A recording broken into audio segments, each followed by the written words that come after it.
Bismillahirrahmanirrahim. Assalamualaikum warahmatullahi wabarakatuh. Perkenalkan, nama saya Rizkian Febrina. Saya dari Program Studi Farmasi Fakultas Matematika dan Ilmu Pengetahuan Alam Universitas Islam Bandung. Pada presentasi kali ini, saya akan memaparkan hasil penelitian saya yang berjudul Uji Aktivitas Antibakteri Ekstrak Etanol Pucuk Daun Puspa Sima Walihi DC Cort terhadap bakteri Staphylococcus epidermidis dan kajian pengembangannya menjadi sediaan facial wash. Jerawat merupakan salah satu penyakit infeksi kulit yang umum terjadi di berbagai kalangan usia maupun jenis kelamin. Salah satu penyebab yang memperparah keadaan jerawat ialah keberadaan bakteri Staphylococcus epidermidis. Salah satu tanaman yang berperan sebagai antibakteri ialah tanaman puspa. Oleh masyarakat suku Lom di Belinyu, Bangka Belitung, tanaman ini digunakan sebagai pencuci muka. Maka atas dasar tersebutlah salah satu bentuk formula yang digunakan ialah face wash. Sediaan face wash ini merupakan sediaan yang ekonomis dan mudah digunakan, yang terdiri dari kandungan surfaktan dan bahan alam yang dapat digunakan untuk membersihkan wajah dari kotoran, debu, maupun residu make up yang dapat menyebabkan keadaan yang dinamakan jerawat. Sehingga rumusan masalah dari penelitian ini, bagaimana aktivitas antibakteri ekstrak etanol pucuk daun puspa terhadap bakteri penyebab jerawat Staphylococcus epidermidis dengan pengujian secara in vitro, dan apa saja kandidat formula untuk mengembangkan ekstrak etanol pucuk daun puspa menjadi sediaan facial wash.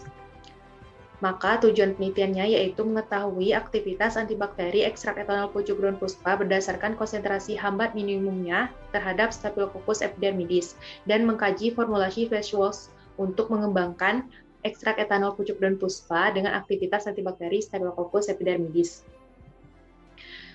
Sehingga diharapkan manfaat penelitiannya memberikan informasi mengenai berapa konsentrasi hambat minimum ekstrak etanol pucuk daun puspa terhadap Staphylococcus epidermidis dan informasi mengenai kandidat formula sediaan facial wash terbaik yang memiliki aktivitas antibakteri Staphylococcus epidermidis.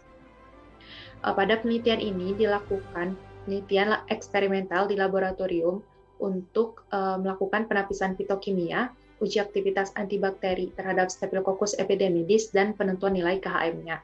Kemudian, untuk menentukan formula face wash yang digunakan sebagai penghantaran ekstrak etanol pucuk daun puspa, dilakukan studi literatur review. Didapatkan 5 jurnal yang terindeks Scopus maupun Sinta.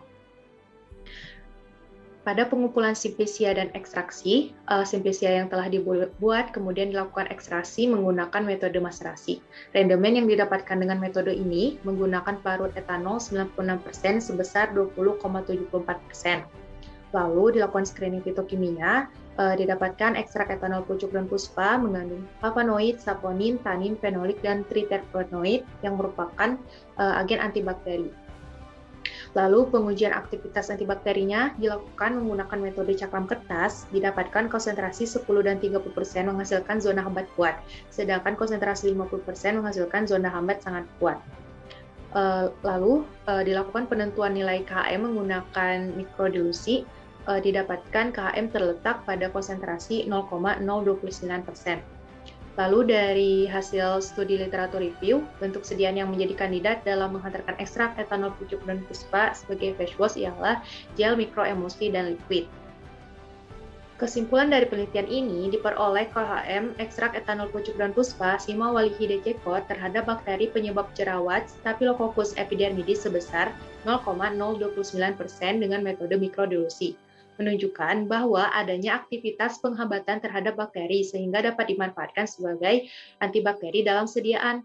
Berdasarkan hasil studi literatur, formula yang menjadi kandidat untuk menghantarkan ekstrak etanol pucuk daun puspa sebagai sediaan face wash dapat dibuat dalam bentuk gel, mikroemulsi, ataupun cair. Sekian presentasi dari saya. Alhamdulillahirrabbilalamin. Terima kasih atas perhatiannya. Mohon maaf apabila ada kesalahan. Wabillahi taufiq wal hidayah. Wassalamualaikum warahmatullahi wabarakatuh.